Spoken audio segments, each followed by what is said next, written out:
Golden Geeks.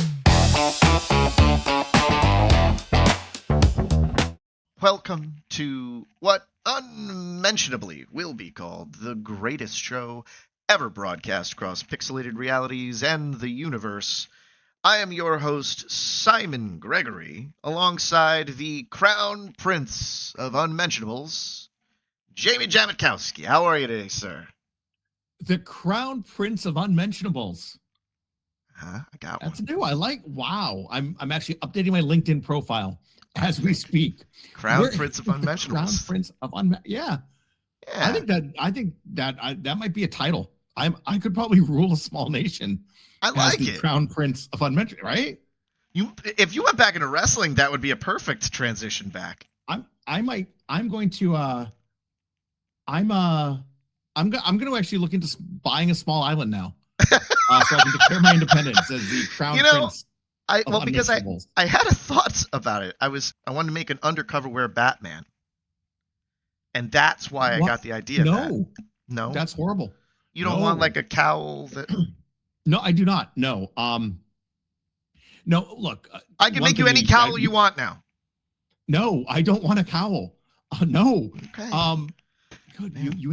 We're gonna do an intervention for you in 3D printing soon. But I don't know if you ever noticed, but I really tried very hard over the course of a lot of years. That undercover was always my main business. Everybody knows that was my family business. I took it over. Did very well for ourselves. But then whatever I did on the side, whether it was wrestling, whether it was Batman, whether it was so-and-so, I really tried not to mix the two. Yeah. A whole lot. I like to keep stuff separate. So, it's like we never had like a lingerie battle royal. No. Sponsored by Undercover Wear.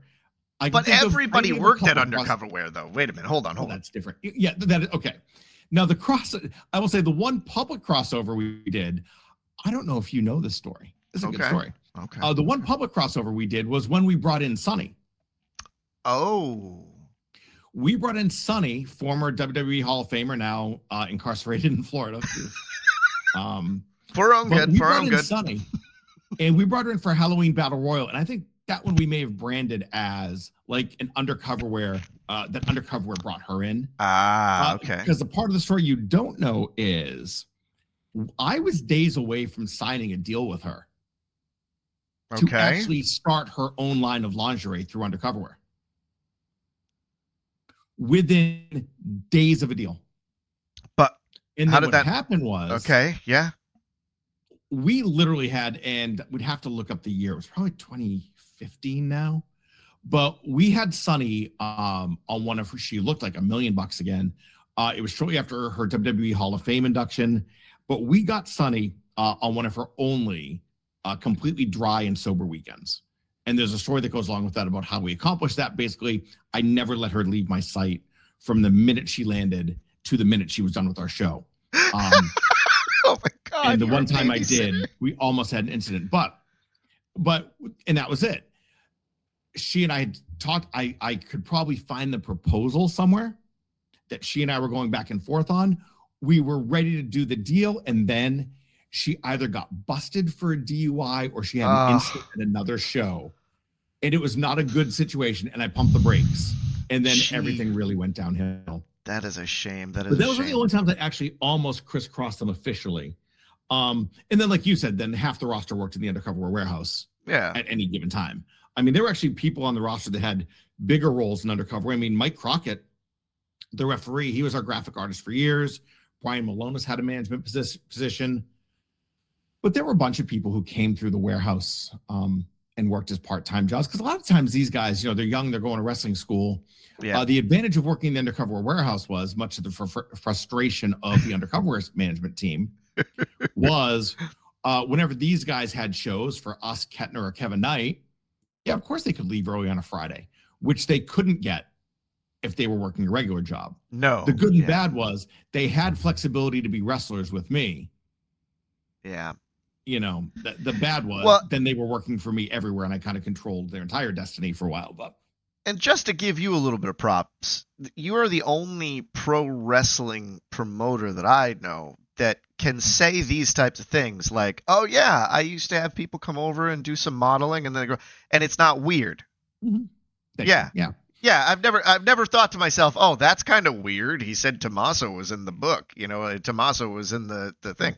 I never thought about that, but yeah, you're the only one that's not weird when you say it. So No, it's kind of funny because I will say that other promoters would always, because of the industry I was in, lingerie and other stuff, they would take pot shots at me.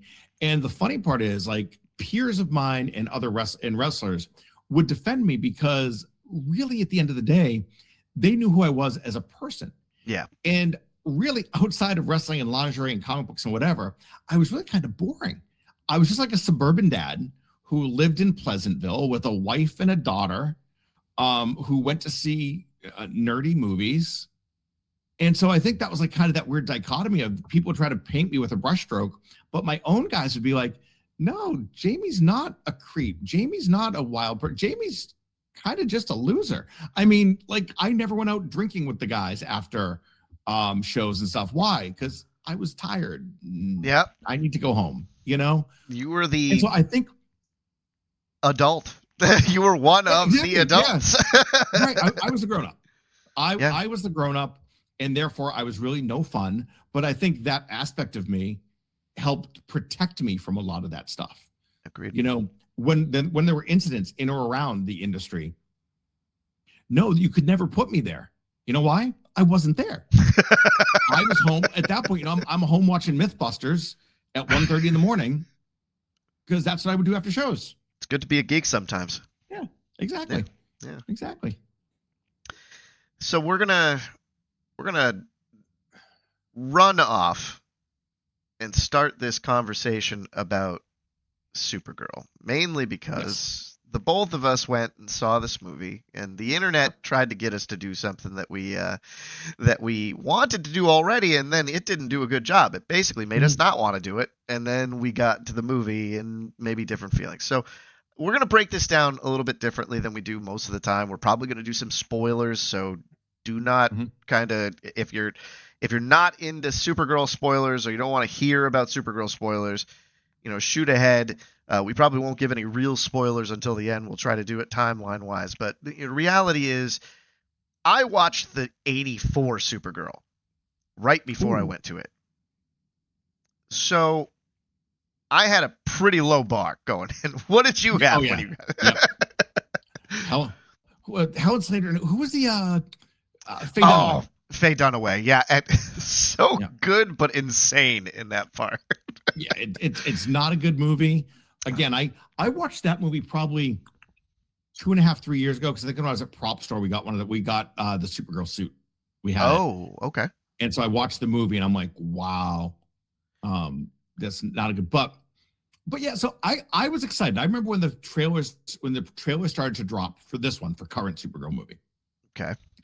It's really the second movie in the new DC, the Gunniverse, whatever we're calling it. Mm-hmm. It's the second official movie, right, in his new DC universe. I was excited for it.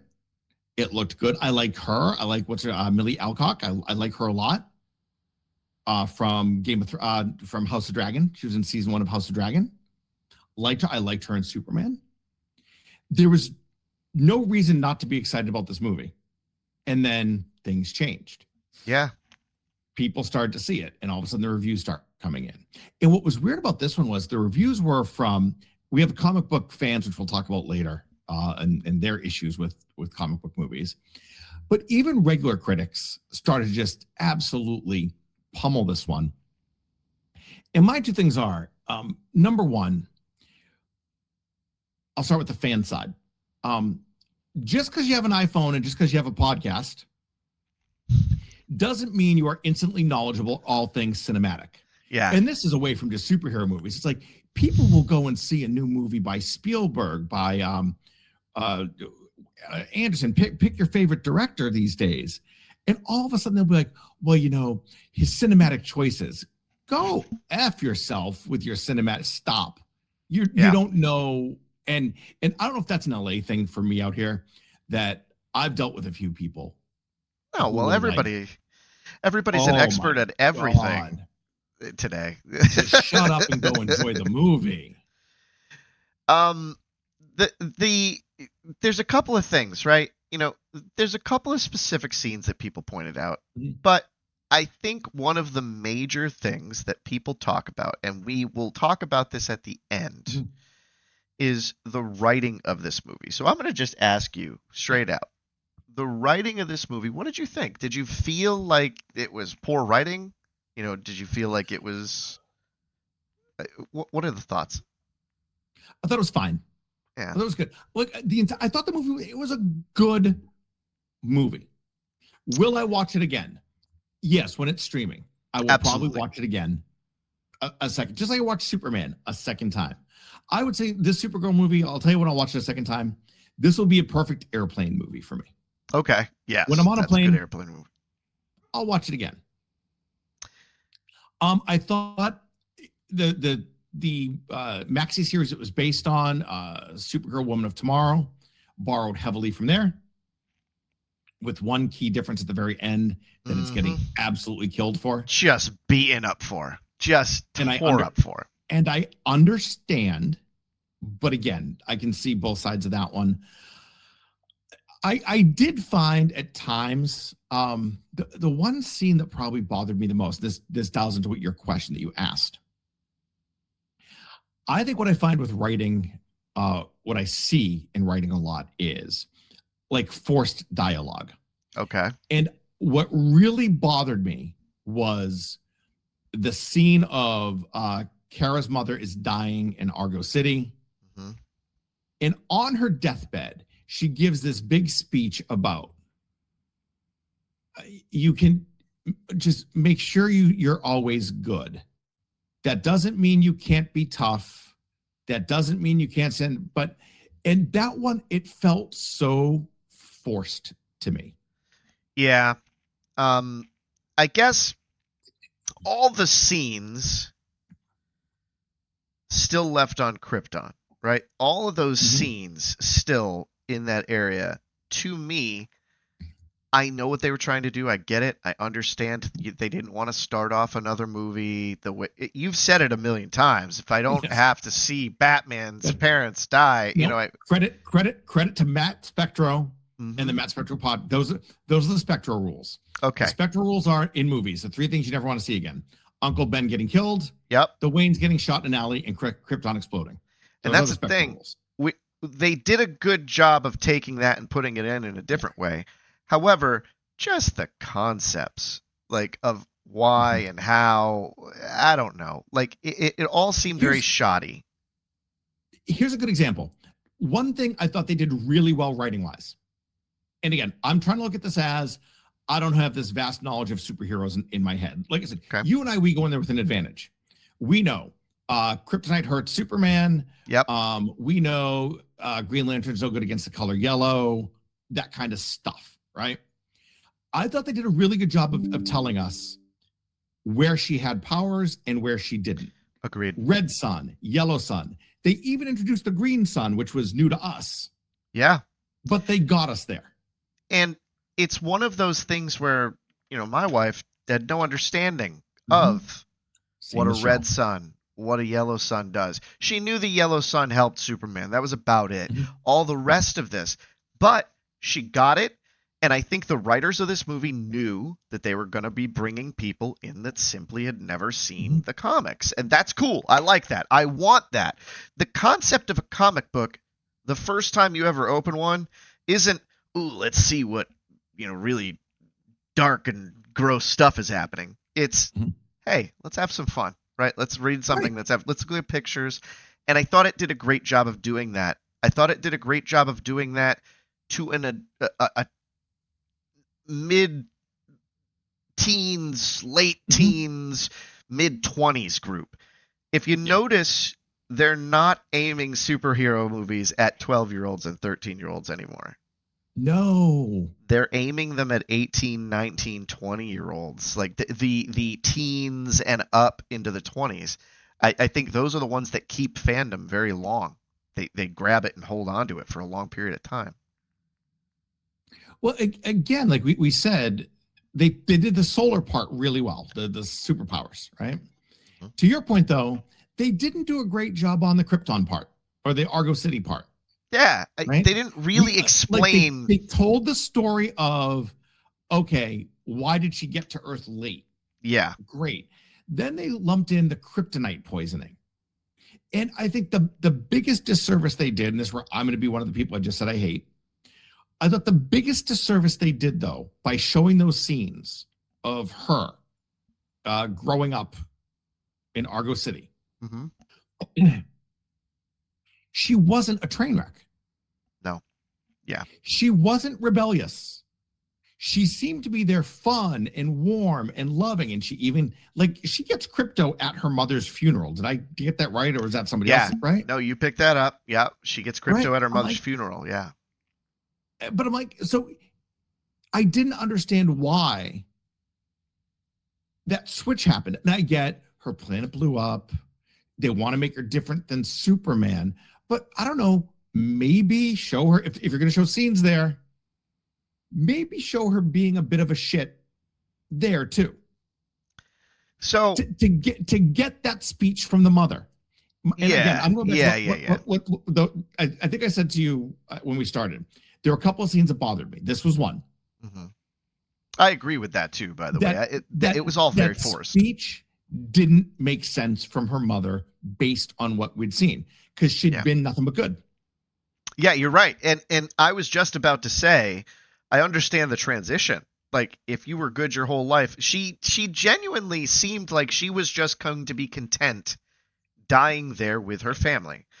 Yeah. When you make that decision and someone forces you away, I get that. All right. So, okay, I get it. Well, I wanted to die with them and I can't, and now I don't have anything. I can take that and feel that, right?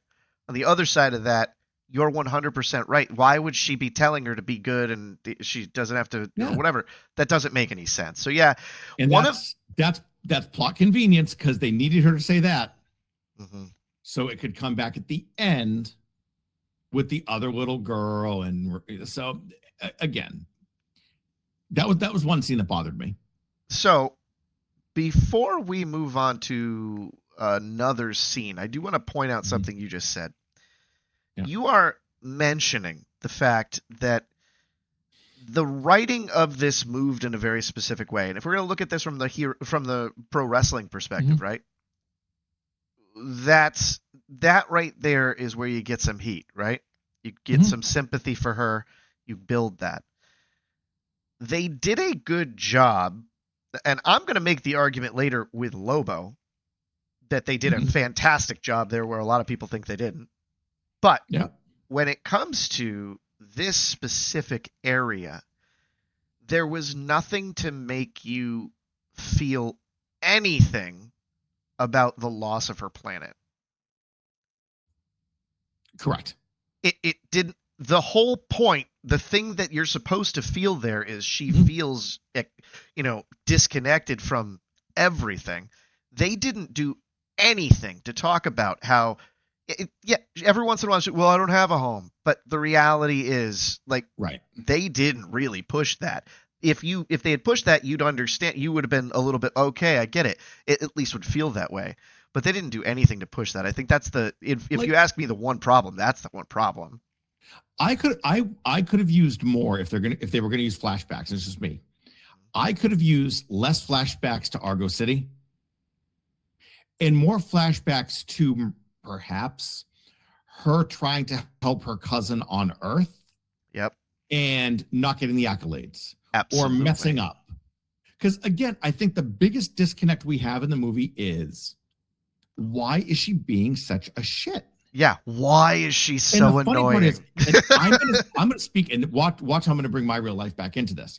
She says in there, I believe they say in the movie she's turning 23. Mm-hmm. My daughter is turning 23 in 2 weeks. Yep. I can tell you, my daughter at this stage is no longer a angsty, a shit, right? An angsty little shit. That phase was a few years ago when we made it through. Yeah. Now I tell everybody, no, my daughter's really cool again.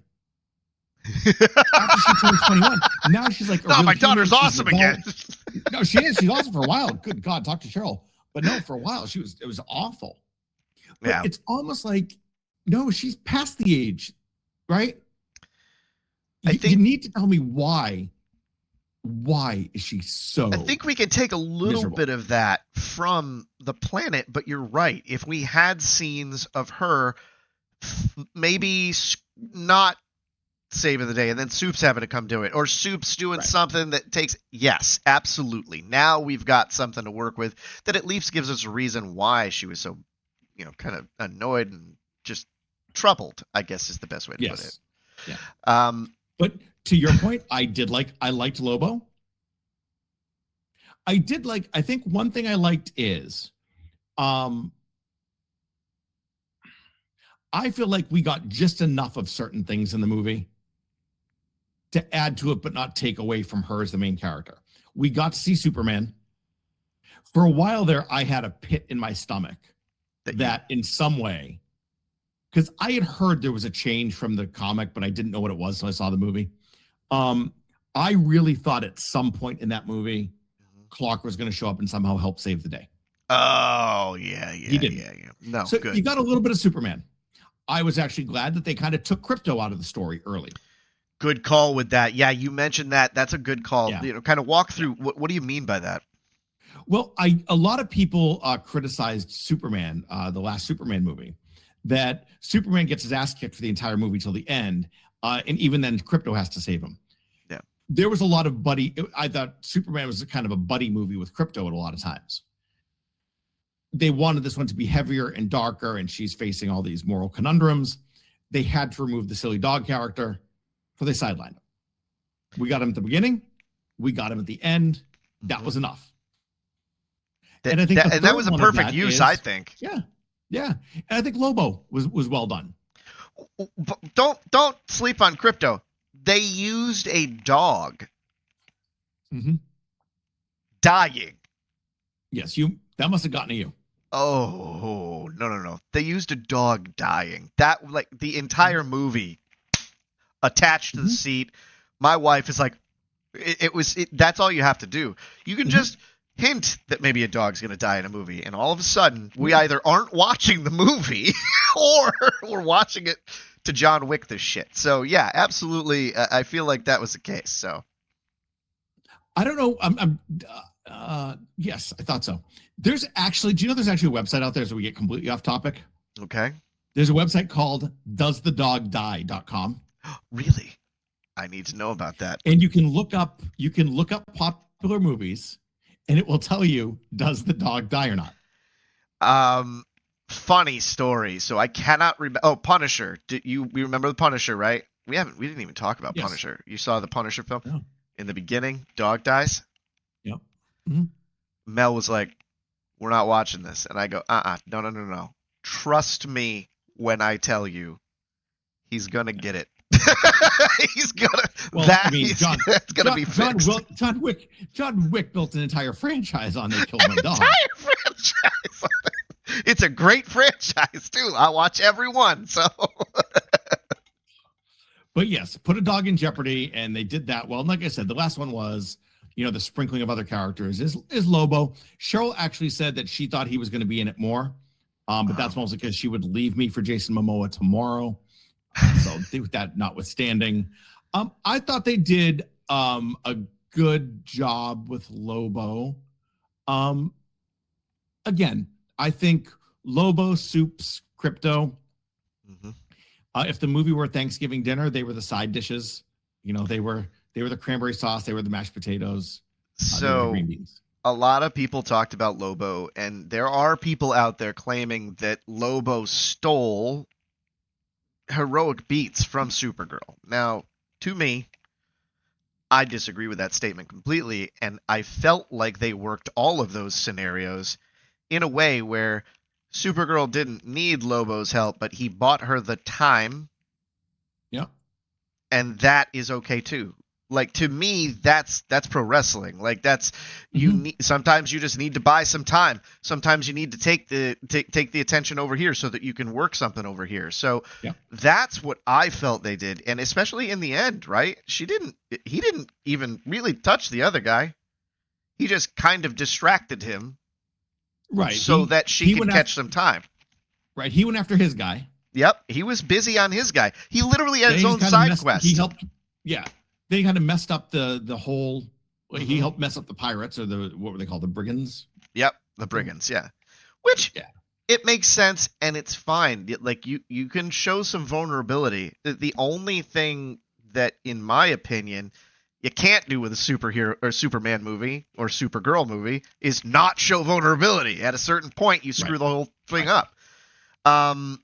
So, but did you feel like the writers understood that Lobo couldn't steal that specific scene? Or do you feel like the writers... We had a discussion in the car on the way home. Why was Lobo in the movie? And I'm like, Lobo provided some comedy. He provided whatever. My wife's looking at me going, he was only there because they needed a male person. And I'm like, shut up. Like, I get it. You know what I mean? Like, yes, but you also can't have an entire cast of all females too. Like, sometimes you have to, having somebody else that can sell the movie is a good thing, not a bad thing all the time. Well, we'll get to this later in the show. That my challenge with it is, I think that DC tried to do a little bit of fan service here. Mm-hmm. It's no secret that Momoa has been campaigning to be Lobo for a long time.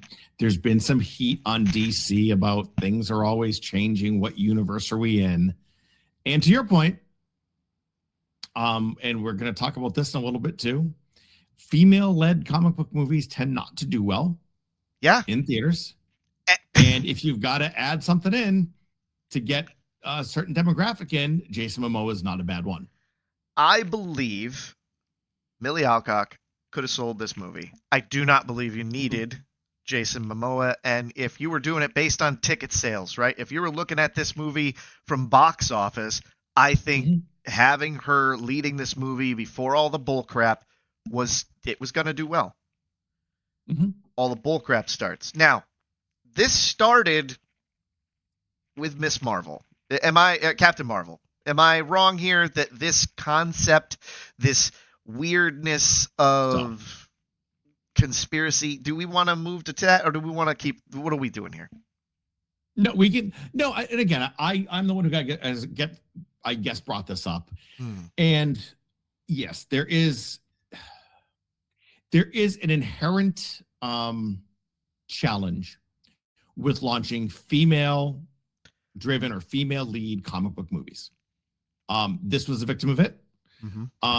The best example that you just brought up was actually the original Captain Marvel in 2019. Yep.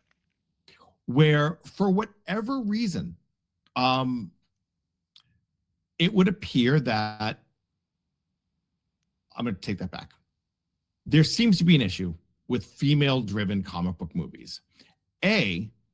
Much like Mel and Cheryl, right? They are not going to necessarily go see a comic book movie. And just because it's a female lead doesn't mean that's now going to drive them to go see it. Yeah. They're just a tough get for this type of movie. Much like, sweeping generalization, probably middle-aged guys our age, right? We're a tough get to watch a Hallmark Christmas movie. Oh, yeah. Now, if there were a Hallmark movie on, who's a very stereotypical male star that guys, I mean, do you want to say The Rock just for... If you put John Cena in a Hallmark movie, we're probably watching John Cena in this Hallmark movie. I disagree. No? My point is, you can put John Cena, you can put The Rock into a Hallmark movie. I'm probably still not going to watch it. Really?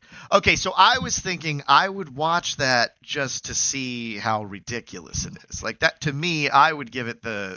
No, not you, huh? You wouldn't... No, see, I think that's your challenge is, just because it's a female led doesn't mean you're going to draw in the female audience. It's true. Then on the flip side, you have the comic book fans. And historically, the first one that this was really noticed on was Captain Marvel. Brie Larson led, tie into the Avengers. We're talking peak of MCU. They're building to Infinity War, Endgame. This is your go home stretch. And they're bringing in one of their big powerhouses, Captain Marvel. And it got absolutely review bombed to the point where Rotten Tomatoes had to change its system. Because what they realized was it was getting 1-star reviews, like mass 1-star reviews, before the movie had come out. Yeah. people did not want to see Brie Larson in that for whatever reason. Whether you want to blame it on toxic fandom, you want to blame it on the incels who didn't like Brie Larson, whatever it is. A certain group of people attacked that movie. If you look at it, though, like, what does that say? What does that say about that fan base? And what does that say about how these movies are received? That Rotten Tomatoes, arguably the biggest movie review platform there is right now that we all kind of use, they had to change their system because people were killing a movie before it came out. Before they had seen it. Yeah. It's pretty ridiculous when you think about it that way. And when you think about just the concepts of, like, even, all right, so female-led movies, okay? You've got Batgirl. Batgirl was literally thrown in a fucking incinerator at this point. Like, you couldn't sniff out a frame of it. But now we got this John Cena Acme horse shit coming out too. Like, right. What is that? Again, Warner Brothers has gone through a bunch of changes. They've gotten bought and sold a few times now. They've been a kind of state of flux. And at one of those states of flux, you are correct. Batgirl was a movie that was done. Produced, edited, done. One of the greatest Batman all time. Right. It was supposed to come out, I believe, before the Flash movie. Because this was one that was going to bring back Michael Keaton as Batman. Yeah. And they shelved it. At the exact same time, John Cena had filmed a hybrid, live-action animation hybrid of Coyote versus Acme that also got shelved. Both of those, Warner Brothers just said, it makes more financial sense for us to not ever release these than to release them. I don't understand. That's that magic, movie accounting and all that stuff that you and I will never understand. Okay, so there's only one of two options here. I understand what you're saying, but they did not take a movie that was the greatest movie of all time and put it on the shelf like that. That didn't happen. So we can remove that. It's not a great movie. There was either a good movie that people were like, it's Batgirl, who gives a shit? Throw it in the sentence. That can be there. Or it was a horrible movie. I cannot believe that movie was going to be that bad with Michael Keaton attached to it. Right? I mean, like, is that... You hear of this happening every now and again. And I don't understand. Because at the same time, if we keep to kind of roll this whole thing out, Coyote versus Acme is coming out. I believe they sold the rights to another studio who's now going to release it. And again, I don't understand how a lot of this stuff works. That basically, Studio A makes the movie, but they can contract somebody else to release it. Then they sold the rights. So it is coming out. I think trailers have actually dropped for it. I don't remember when it's coming out, but it is, Coyote vs. Acme is in fact coming out. On the flip side, with the Batgirl movie, I feel like this is like one of those things where I just picture like an old 1930s movie. Like they took all the reels, they threw them in a pit and lit them on fire. Yeah. Like you're starting to see online now on socials, cell phone footage that the directors took to almost prove that the movie existed. Yeah. Like they were trying to burn that. Yeah. What could it have been saying? I don't know. It seems to me that's when I start to say, is this a conspiracy? Is this about female-driven movies? Or is DC and Warner Brothers just so terrible at doing what their whole job is, which is building characters, building a universe? Are they so bad at it that they just can't get their heads out of their ass long enough to accidentally succeed? Look, as we go into our latest segment, the mystery, the geek files, the golden files, for DC to be so bad at making movies, DC and Warner Brothers, right? Okay. Like you almost start to get the feeling. And again, I know we love a good conspiracy. I think our first episode, I said people didn't land on the moon, and that went over well. But that went over like a fart in church, Jamie. That everybody seemed to love that. To be this bad at building a cinematic universe, like it almost has to be intentional. Speaking of a universe, DC invented the concept of a multiverse. I know. Look behind. That way I was in the wrong way. If I were to scan my office is probably, actually right now, this office is 100% DC stuff. I'm a DC fan. I like Batman. There he is again. I've got Bat stuff over there, Titans over here. I'm a DC person. Uh-huh. It drives me banana that in I believe it was 1984, Crisis on Infinite Earths came out. DC, they were the ones, Earth 1, Earth 2, the two Flashes running side by side. They created the multiverse. The concept of straight up hijacked it from them. The concept of Earth 1 and Earth 2, a Superman versus Ultraman, a bad Superman versus a good Superman that's not a dumb Superman like Bizarro. No, that was Earth 3. Earth 3. I'm sorry. Earth 1 was Justice League. Earth 2 was Justice Society. Oh. So Earth 1 was more current modern day heroes. So Earth 2, that would be the annual Justice League, Justice Society team up in the Justice League comic books. Earth 1 and Earth 2, so you'd have two Green Lanterns. You'd have Alan Scott and Hal Jordan. You'd have Jay Garrick and Barry Allen.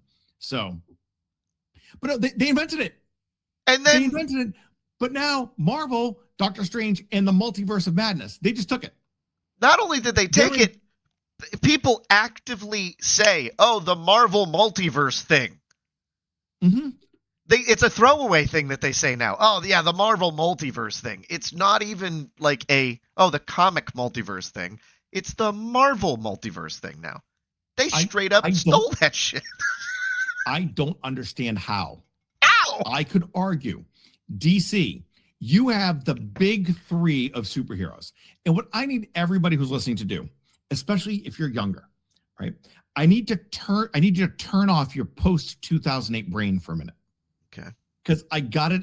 This is real talk now. Before 2008, nobody knew who the hell Iron Man was. People sort of knew. No, I'm going to argue nobody knew who Thor was. If you knew, I'm going to take a step back here. If you knew who Thor was, you probably didn't know other people. Right, exactly. Yeah, if you had a Thor comic book at your house, you probably didn't have friends. That's the way that worked. Casual comic book fans before 2008.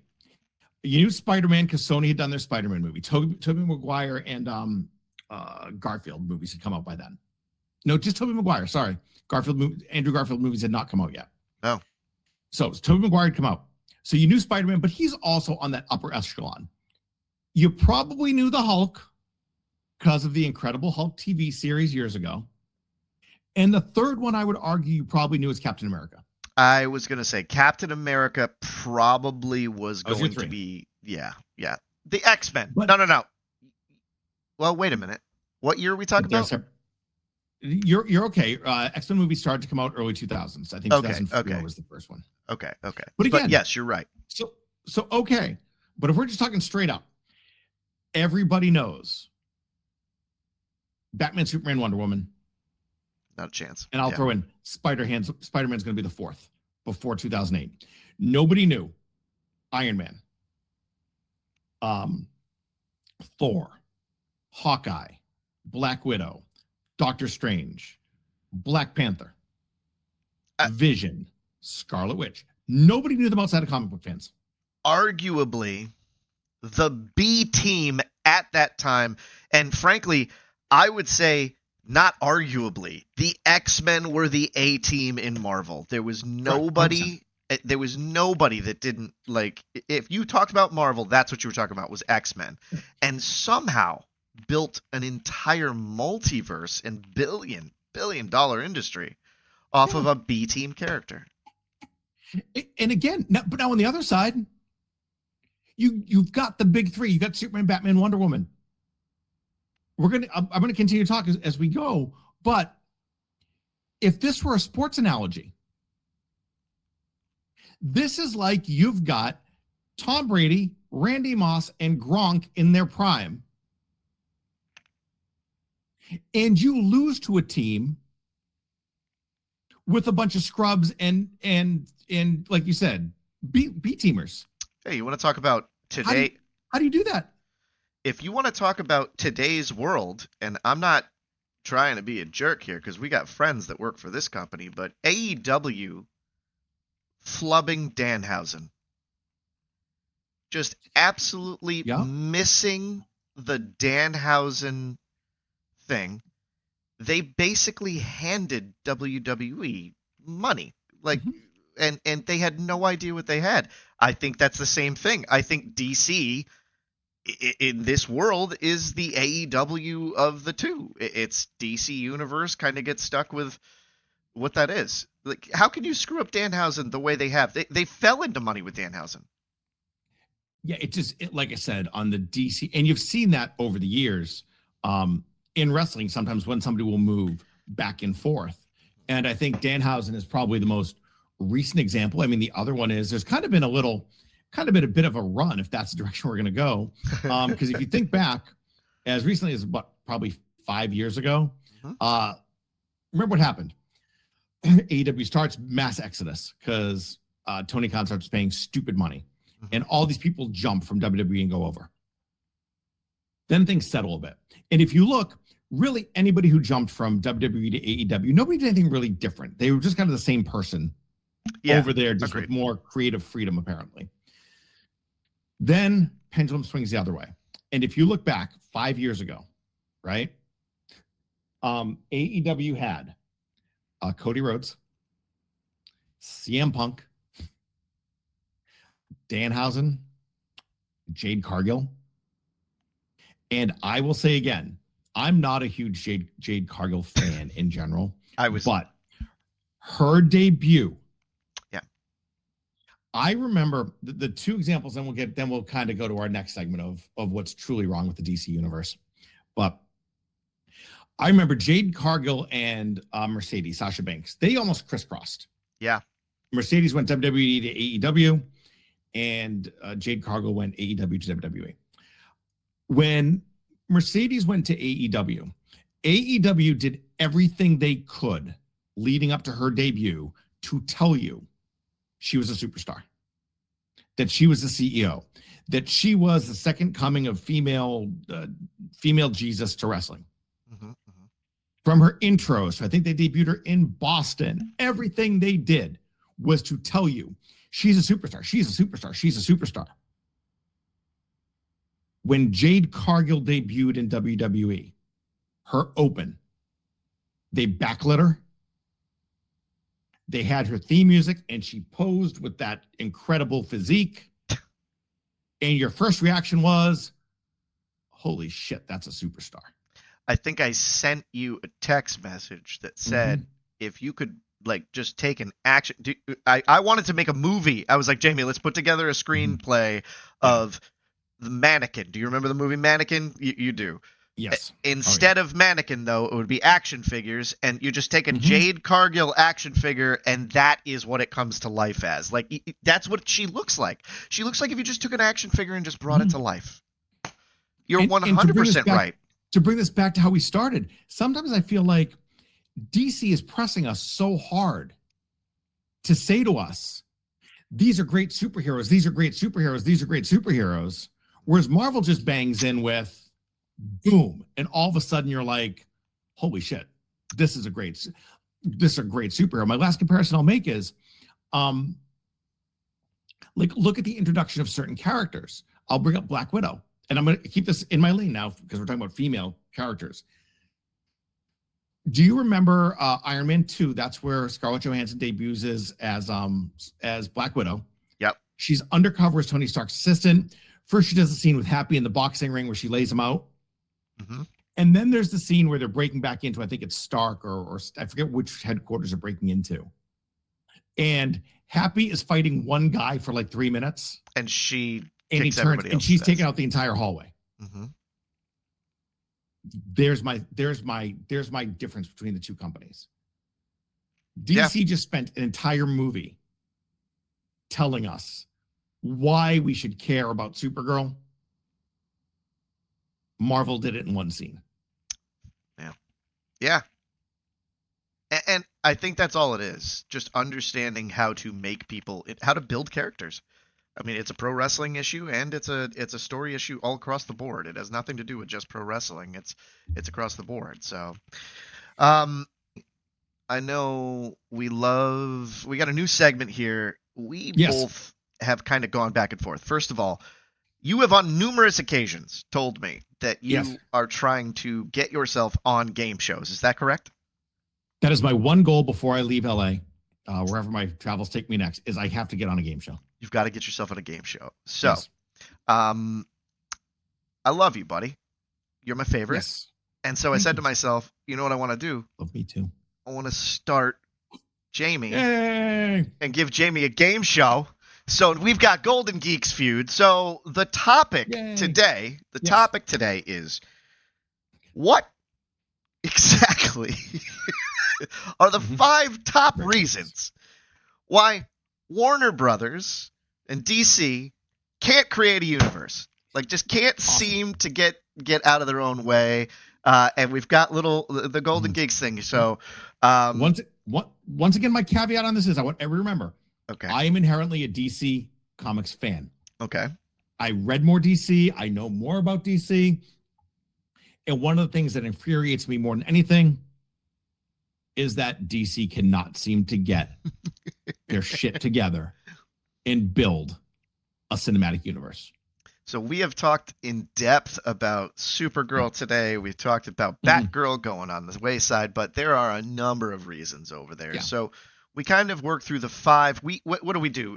Jamie, we polled number 5. 100 members of our viewing community. No. We polled them. It was 2 of us. It was just 2. 2 of us.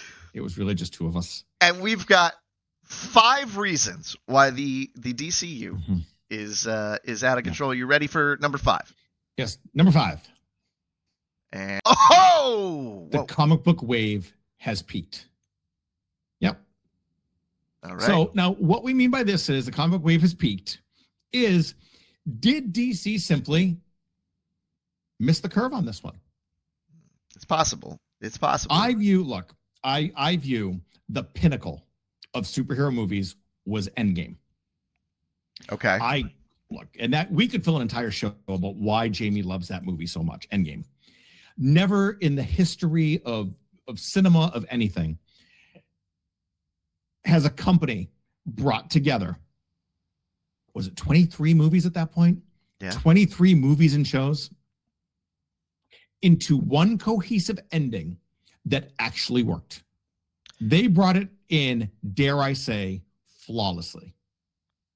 And they were able to make a universe from it that had cohesive storylines. All in all, a fantastic... They did a great job, whereas DC just couldn't keep their shit together for a long enough period of time to even get a run together. And we talk about waves. Comic books have always had natural waves. So you can go all the way back, late 70s, Superman movies, right? Popular, then they dipped off. Late 80s, here comes Batman. 2 Michael Keaton movies, Schumacher takes over, dips again. Now we get into late 90s, early 2000s. Here comes Spider-Man, the Tobey Maguire Spider-Man, X-Men movies. Here it comes again. Dips off. Then we get that. Now here's where things really take off. And when we talk about the wave and what's going to frustrate me about DC is DC started the wave. DC started the next wave we're about to talk about when they released Batman Begins. Okay? Batman Begins in 2005. All of a sudden, it's a new Batman. It's the first time we've seen Batman since the mess that was George Clooney. It was cool to be a comic book fan again. So now, Batman Begins does huge business, and then comes the big one, Dark Knight. Some would argue the greatest superhero movie of all time. I can't argue against that. That's very hard argument to make. I would tend to agree. DC started the next wave. Marvel saw it. They saw how well Batman did. And not many people remember this. Iron Man came out the same summer as Dark Knight. Yep. And here's where we get off the rails. DC caught the wave, didn't know what to do, and crashed out of the wave. And Marvel rode it. Marvel rode that wave all in. Now, all of a sudden, and again, I can speak from my old, when I used to surf. The worst feeling is when you miss a wave. What you have to do is you basically have to go back and wait for the next one. Mm-hmm. What you can't do is try to paddle your ass off to catch the wave you already missed. Yeah. And that's what DC did. Yeah. They were constantly trying to get back on that rail. They had a couple of good movies, a bad sequel or a threequel, if you will. Right. And then it just kept piling on top. So really, that kind of, okay. But then now, so Marvel rides the wave. Endgame happens. Here comes the wave coming down. And not to make this just about DC, problem is you missed the first wave. Yeah. You missed the big one. Even Marvel's suffering with that wave being gone. What's the last good Marvel movie? I would argue Endgame. You know, everything else has been mixed to mid. There was the Spider-Man movie where they brought back the Spider-Man. That was cool. But it's been really disjointed. There might just be fatigue when it comes to comic book movies. And the waves crash. Now, we're in a little dip right now. That is everything. That happens in everything. Mm-hmm. What's it going to be? We've got comic book movies now, or we had comic book movies. Maybe we're going to end up with, Game of Thrones type of shit and Lord of the Rings book type of movies. We had, remember there was a whole, how many years was it where every movie was basically a book movie coming out? Oh, yeah. When Lord of the Rings came out, and then there was Harry Potter, and then every book movie. Then the Hunger Games, and then Twilight. What was the other one? Divergent series. This happens with every single area, and maybe the wave is just over. We want to. We have number 5. 4. Number 4. I think this was one I contributed because this is also a pet peeve of mine. Number 4. Why the DC universe fails at movies and building universe. Bad sequels. Bad sequels, man. 2 arguably. 3 of them as they started universe building, right? So we had Man of Steel, which we're not going to talk about Man of Steel today. But you had Man of Steel. Okay. You had the Batman, Superman stuff happen. You introduce Wonder Woman. Okay. And then that Wonder Woman movie comes out. Amazing. Again, it goes, that's the exception that proves our rule. Female driven, did huge box office. I've seen a million theories about why it did so well. Maybe because it was one of the aforementioned big 3 superheroes. Yeah. How can you miss with Wonder Woman? Wonder Woman, perfect. Yeah, Wonder Woman is one of those movies where even if you are not any comic book fan at all, Wonder Woman, the character. You've mentioned it a bunch of times, but I don't know that we've put it this simply. Superman, Wonder Woman, and Batman you can see from across the road. Mm-hmm. If you have a comic books laying on you can tell which it is from the road. Yes.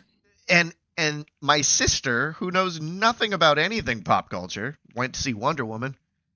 Loves Wonder Woman, went right away. So that's the kind of stuff. When you can grab onto something like that, you have a great movie. They should have been able to ride that wave, but what happened? Wonder Woman 1984 happened, which arguably is one of the worst movies. Like people, and I'm one of them, I destroy the movie Batman and Robin every chance I get. 84 is up there with it. It's a bad movie. But then on the flip side, you have Aquaman. Great movie. Good movie. I did enjoy the first Aquaman movie. The first Aquaman movie was tremendous. You made me fall in love with Momoa. Yeah, right? What are you going to do? It made you fall in love with the guy. He seems fun and angsty and bullshit. Yeah. Nicole Kidman, Amber Heard as Mara. Well, now they go to make the second one. Amber Heard shits Aquaman in a bed. What was the name of the second one? Something Kingdom. Aquaman, hold on. You Google machine time. What? I literally, I don't remember, and I prepared for this damn show today. Aquaman sequel. Aquaman and the Lost Kingdom. I defy you to give me any plot point of that second Aquaman movie. I don't know any of them. They edited out Amber Heard because she was suing Johnny Depp. Yep. Right? Well, technically, didn't they edit her out because she shit in the bed and was being all weird? No, again, I think that's where we get into other issues of, I don't know about you. Yeah. Growing up, some of our favorite movies, like I can argue there are classic movies, The Godfather. There are now legendary stories about what a dick Marlon Brando was on the set of The Godfather. Yep. But back then, you didn't know about it. Hollywood kept it tight in their little universe of, okay, we don't let this get out. Yeah. And it's one of the most critically acclaimed and beloved movies of all time, The Godfather. But now, because Amber Heard has an issue with Johnny Depp and I don't know, dogs and poop, I don't know what happened. But now all of a sudden, okay, so what we're going to do is we're going to change our movie. No, what are you doing? No. And the third one, and my favorite one of this is because we talked about this. We prepped over the weekend together. And I said to you, the other third movie that seemed to be building something for DC, Shazam. That first Shazam movie was great. You know what? I don't even like Shazam as a character. I enjoyed that movie. Like, I think the character is stupid. But it was a good movie. It was okay. Again, he's a Superman ripoff. But that first movie with Zachary Levi, right? Mm-hmm. It was fun. It almost reminded me of a Marvel movie. They took a second-tier character. They told a story. It was fun. Getting back to your point of when did comic book movies have to stop being fun? Yeah. That's my big issue with Man of Steel. Well, again, I said I wasn't going to get into it, but Man of Steel. Why is Superman so angry and dark? At least the newer Superman movie, I'm like, this was kind of fun. Batman's supposed to be the angry, dark one, not everybody. But then I said to you, did you see the Shazam sequel? And I believe your response was, what sequel? I had no idea that there was a sequel. Like, it's called Fury of the Gods. I had no idea. Yeah. Not only that, but you said Helen Mirren was in it? Yes, Helen Mirren was a villain. Helen Mirren, I would watch the movie just for her. So, like, yeah, I mean, I love Helen Mirren. She's fantastic. So, I don't know. It wasn't bad. I'm double checking myself. It was awful. Oh. It was terrible. Yeah, Helen Mirren, Lucy Liu. I don't understand. Like, how do you... Yeah, at a certain point, how do you screw this up? I know. You gotta... How do you do so well? And again, I don't remember what the hell's on our list, but now I'm getting angry. I had to look at our list. Because look, your DC Comics, you've been around for 100+ years, right? You've got tons and tons of stories written for you. Yeah. Like, go on any comic book website, CBR, Newsarama, pick your comic book site. What's it, BuzzFeed, any of them. Every single one has a list somewhere. The 100 best DC Comics stories ever told. Right? Yeah. Close your eyes, go like this. Grab one of them. That's the movie we're going to make.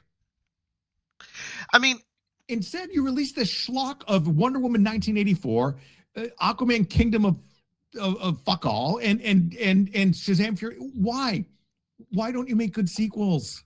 Before we move on, I think I'm picking up on it too while I'm sitting here. I think I know the reason why they don't make good sequels. It's because they try to interact all of these characters in the same movie multiple times.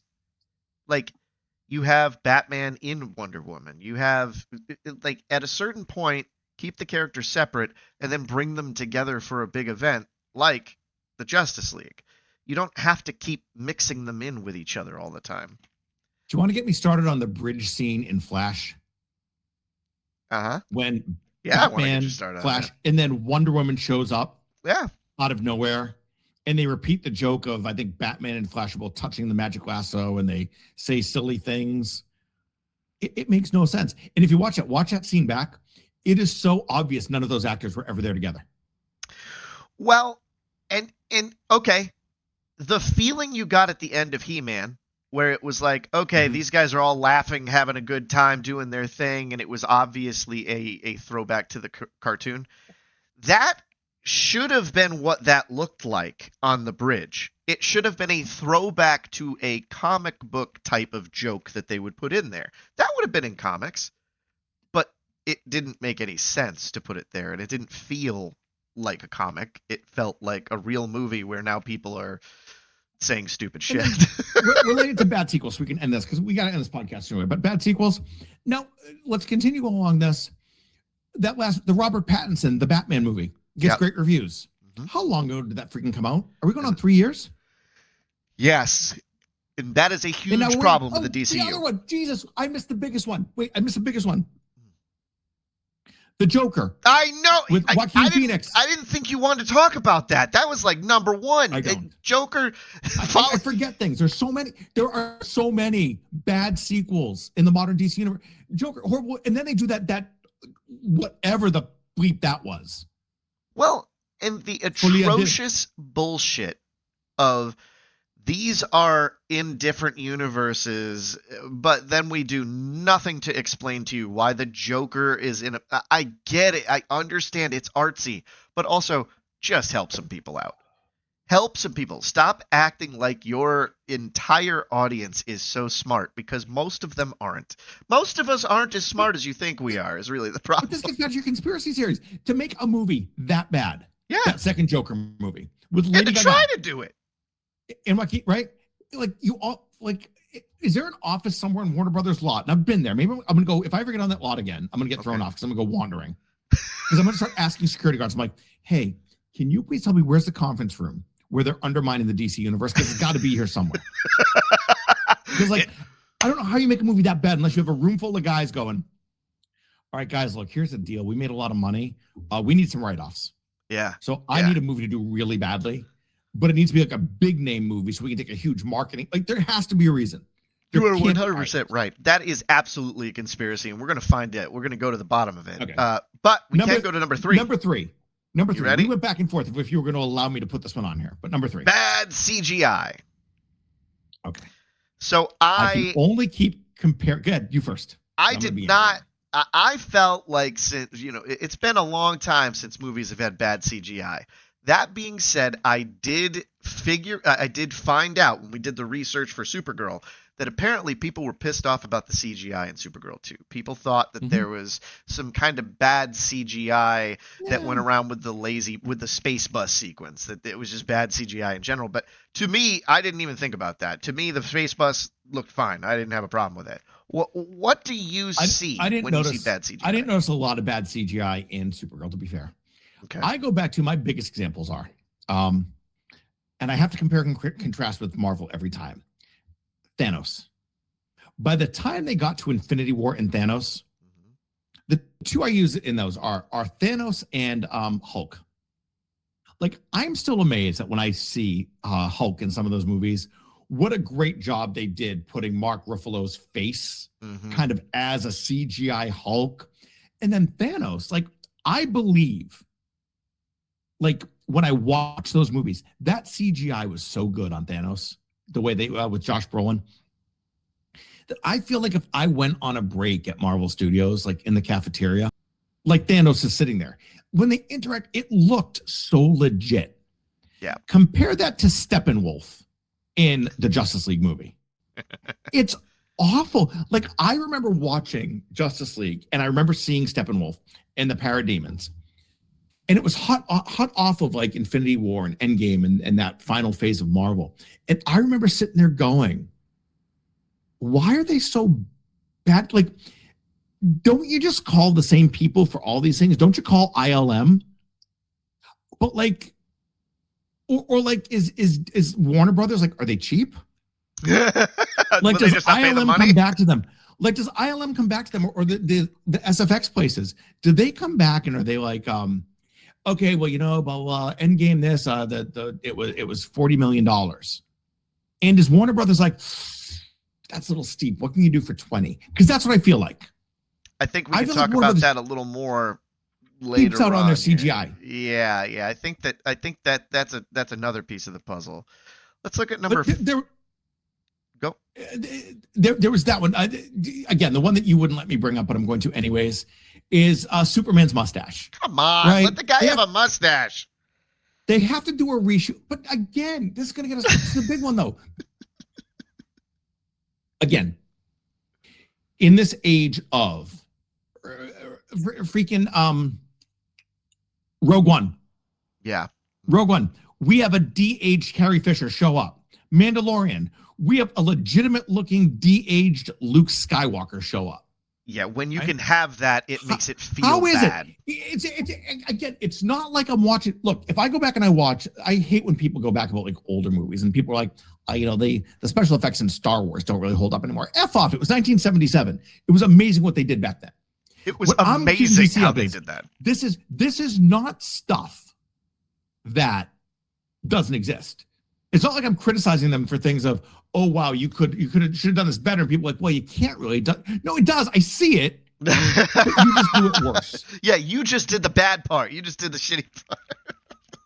All right. Well, I feel like you've jocked me into believing that Warner Brothers is terrible at CGI because I feel like they do cheap out on it. Yeah, I think you're right. I think that's the answer to this question. Do they cheap out on it? I think at the end of these movies, I think they cheap out, and that's where those things go. All right. How can you have a Justice League version that you can have edited down and released, and then have like an hour of extra footage and updated graphics in the next version of it? You sent out a movie, it wasn't done. I can go on and on. Okay, let's move on to the next one. No, because wait. You want to bring up Ryan Reynolds' Green Lantern with that horrible suit? Hey, wait. Yeah, you know what? I'm looking at my text to you because you said no, this isn't good. I'm like, that's garbage. Oh, and then the Flash, the multiverse scene, or what do you call it? Flash time, what the hell they call it? When you're seeing all the other universes, when DC's finally going to claim the multiverse back. And you F that up too. You have a terrible CGI of Christopher Reeve and Helen Slater. All right. You ready? Next, what's number 2? Number 2. Well, this one will give us something to talk about. Toxic fandom. Toxic fandom. You edited this because I wanted number 2 to be comic fans suck. Yeah, that's what I think it should have read. You edited. Honestly. Comic book fans do suck. Comic book fans and wrestling fans are the same people. They remind me of each other. In that they claim to love a genre. They claim to love something. And then all they do is actively take steps to kill it, to kill its popularity. 100% agreed. And that has been across the board for years, just based out. There's two different sides to them. I wanted, if I'm being honest with you, I didn't want, and I'll tell everybody, I didn't want bad CGI. I wanted toxic fandom or comic book fans suck. Because to me, there's two different versions of comic book fans. There's the ones that are all like, it's a tiny, a minuscule off of what the story told me it was supposed to be, so I absolutely hate it and I never want to see it and I whatever. And then you've got the other ones that just tear apart all the nonsense, most bullshit breakdown, little tiny minutia. Those two sets of fans are the most loud and make the most problems. And that's, if I'm being honest with you, that's who DCU and Warner Brothers probably react to more than Marvel does. To me, DCU and Marvel, or DCU caters to the fans. Marvel usually just kind of does their own thing. Am I off here? Yes, no, both. Comic book fans suck. Again, you're hitting the nail on the head. That the two things that comic book fans and wrestling fans do that ruin the experience. Number one, because they're such nerds, it's almost like they want to prove to the world, using the internet as their voice, that they are more of a fan and more knowledgeable than the people producing it. They want to prove that they are more of the biggest fan. I agree with that. Correct. Everybody is out there to try to get the competition. They have some sort of ownership of it. That, and again, we'll talk about Supergirl. The big hypocrisy in the Supergirl movie is the change from the comic book through the whole movie. Supergirl tells the girl, don't kill the bad guy, don't kill the bad guy, don't kill the bad guy. Then at the end, Supergirl kills the bad guy. Yeah. It didn't make sense. My wife loved that, by the way. I don't understand. So did Cheryl. Okay, wait a minute. She loved the idea that she was like, yeah, you know what, though? Fuck you. Like, I've got this under control, but also fuck you. Right? Because of all he had done. Yeah. He kills that other family. Everything he had done. No. And again, that was just another difference of death. That's where she and Clark are different. She will go to that next level. But the amount of anger about the change of that. Yeah. And people quoting the comic book storyline. What do you care? Yeah. It's if you want to argue, hey, I didn't like it in the movie because XYZ. I'll tie it back to that I hated the ending of Game of Thrones when Daenerys she turns heel for no reason. Yeah. It didn't make sense in the story. I never read the books. It didn't make sense in the story they were telling, and that's a hill I'll die on.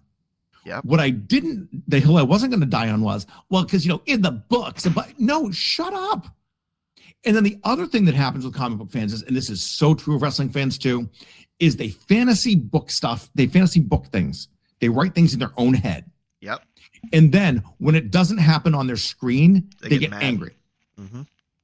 As if it was owed to them because they thought of it. That's the kind of Correct. thing. If you thought of it and you had that cool idea, go write your own shit. Like, that's fine. Like, you can do that too. I totally get that. It's one of those things where a toxic fan group can cause even something that's good to feel shitty. Correct. And I will tell you, two of my good friends, we mentioned them earlier, Matt Spectro and Brian Fury, big comic book fans, both big Superman fans. They were so miserable about this. They haven't seen it. They were so miserable at the Supergirl movie that they were burying it without seeing it. I'm like, well, but you haven't seen it. Yeah. Well, and then they go into why they hated Superman and how Man of Steel was better. And again, another hill I'll die on. But again, that's what we're talking about. You're already deciding something's going to suck before you ever even get to it. Before you even see it. And what does that serve? It doesn't serve any purpose, because at a certain point, you're the one that gets lost out. You didn't get to see a movie that might have been pretty good, or you saw a movie that kind of sucked. Who gives a shit? But bigger than that. Yeah. The other thing that gets me is comic book fans. If you keep tearing down everything that's produced in your genre, you know what the studios are going to do? Stop producing it. The more comic book movies that bomb, the less they're going to produce. Then you know what you're going to do? You're going to sit in your mom's basement with your comic books without any movies to see again. So congratulations, you achieved your goal. This is 2015 Roman Reigns WWE. I mean, it's people sitting there with beach balls and stuff like that during a Seth Rollins and Dolph Ziggler match. I remember once losing my fucking mind on the New Era podcast because the fans were bouncing beach balls and paying more attention to like all that shit than they were a match they had asked for, which they had asked for Dolph Ziggler and Seth Rollins, and they were tearing the fucking house down. Yeah. And they were just fucking it up. And it's like, why? Why would you do that? You wanted this, enjoy it. Like, have at least do that. So, I don't know. Toxic fandom is a thing across the board. I am a firm believer in just enjoy shit. Shut up and stop being grouchy. Like, who gives a fuck? All right. All right, number one. And I promise, then we'll say goodbye to everybody for the week. Lack of organized leadership at a top level. I will tell you right now, and we've touched on this for the whole show. This is a perfect way to kind of wrap this up. DC and Marvel in their cinematic universes, they remind me of two football teams. We will call one for the longest time, perhaps the New England Patriots, who just drafted the right players, did everything right, but more importantly, had a plan that they stuck to. Mm-hmm. Marvel knew where they were going. Phase 1, 2, 3, 4, with all the way to Endgame. Everything fit in. They put the pieces in place, so it all made sense to get where they were going. They had one guy in charge, right? Kevin Feige. He was in charge of the entire run to that point. One person, one voice, one direction. DC reminds me of the New York Jets, where no matter what they do, like we said before, I made this analogy early in the show. They have the 3 best players in the league. You got Superman, no pun intended, Superman, Batman, Wonder Woman. And you keep losing. Everything you do. Look at what we're talking. Listen how disjointed we've even been. So I'm going to take where we are right now, right? With James Gunn with his launch. It is so disjointed. I've got Superman, Supergirl, who've also appeared in Peacemaker at the end now. Yep. Right? Because they're part of the Justice Society. That same Justice Society, 2 of the lower characters in Peacemaker appeared at the very end of the last Shazam movie. Mm-hmm. Okay? Whatever it was. Fury of the Gods. Inviting him to be part of the Justice Society. I've also got Peacemaker in Suicide Squad, or The Suicide Squad, whichever the second one is, with Harley Quinn, Margot Robbie, and that whole cast. Margot Robbie was also in the first Suicide Squad, where Ben Affleck's Batman makes an appearance with Jared Leto's Joker, but that Batman is also over with the Zack Snyder. Where are we? Yeah. Tell me, where are we? This is what you keep doing is you keep drafting players and you don't know what to do with them. Well, they also tried to grab onto the wave, right? They tried to pull themselves through the wave by grabbing Joss Whedon, by grabbing, by trying to catch onto some of these things when Joss Whedon had showed them what Joss Whedon was going to do, right? Yeah. He had showed them what movies were going to look like. And let's face it, Age of Ultron wasn't the greatest example of that. Avengers was fan-fucking-tastic. Age of Ultron, not so much. He had shown his hand. Dark and funny is Joss Whedon's hand. We talk about James Gunn on here, right? We talk about James Gunn a ton about how, you know what you know when you get from James Gunn. It's like they keep ignoring the previous work of the people they put in fucking charge. Like, how can you not know that? Like, you saw the movies. If you're a sports fan, I keep going back to the New York Jets, where it's like every year they get the number 1 draft pick, they draft a quarterback, they burn him out in 2 years, they get rid of him, they bring in a new quarterback. You can't have consistency. Mm-hmm. And how do you expect your fans to get invested in the stories you're trying to tell if you don't give them a cohesive line to follow? And I don't even care if what you do is you put it under the umbrella of, like you said, you go back to a multiverse, where you just tell us this is taking place here, this isn't connected. But now, like in the example I used, where you say I'm in a new universe, but you have stuff crisscrossing. Mm-hmm. As a fan, how am I supposed to invest? And especially as a fan, when there's a very good chance you're going to switch it up in the next 2 years again, because there are already rumors that James Gunn is on the hot seat. Well, and funny story, he's on the hot seat, and then I also saw 3 new movies. So James Gunn just announced today 3 new movies in that series. So who knows what's going on? Everything is in flux because of the merger. We know the merger has a lot to do with this. James Gunn, my opinion, he knows what he needs to do with a comic book movie, and fans need to let him do his job sometimes. I think that's, in my opinion, where we stand here. The fans and the up top brass, both of those people need to stay the fuck out. All right, so that is my rant on what is wrong with the DC universe when we put this on socials. Now, Simon, I hate to tell you this. Mm-hmm. I need you to kind of take us home and preview the next episode. Okay. Because sneak preview, I have a very Hollywood meeting in about 20 minutes. Hopefully I can talk about on the next show. Here's what we're going to do. First of all, I want the fans to see something that we have been working on. Oh, good God. That's like a nightmare come to life. Oh, my God. Yeah. This is for you. You. So this is amazing. We have a social, our YouTube. We just put up a video where you talked about how chaotic wrestling. It was Kev Bo down on the bottom. Yes. That's a Kev Bo. How I can recognize a Kev Bo. Oh my God, Mikey Webb. Dude, this is amazing and frightening. Oh my God, Aaron Thomas penmanship. Thomas penmanship. Okay. Funny story about the Thomas. Cam and connection. Cam and connection. Funny story about Thomas. Oh, and that's adult, but he's adult as Sam Eagle because I thought you would like that. Oh my God, that is nightmare fuel. So, adult as Sam Eagle will end off what we're going to talk about. We're going to get excited for next episode because next episode is our big 250. We're going to celebrate. We're going to celebrate late, but we're going to put it in July because we want to. Fuck it, right? We'll put it in there. We had just the start of the 250th celebration. Yeah. So we'll do that. That's amazing. The penmanship is really my favorite, to be honest. I love that one. In fact, it made me put pants on him. It didn't like him without pants. Okay. Well, that Muppet without pants was not going to happen. So that makes sense. So Muppet stuff we're going to do next episode. We've got the Hulk Hogan special. We've got recent viral America sensation on our Instagram.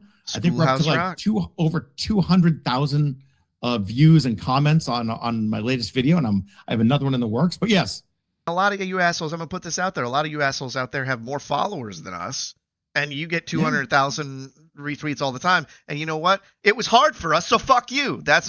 I know most of you are saying, "Hey, any idiot could do that." Well, it was tough for me, so back off. It's hard for us, so we're angry. No, okay, don't be a toxic comic book fan. Oh, I'm sorry. What we want to say is thank you to everybody who liked and followed. Give us a like, give us a follow, That's how you do it. Oh okay, God. So give us a like, give us a follow, retweet us with one of your hundreds of thousands of give followers. Us a review and let us know. That's what helps us build the podcast. All right, we appreciate you all. Remember, listen, we are out here. We're just trying to be geeks. We're just trying to live our lives. So live what you love and geek out, ladies and gentlemen. We will see you again next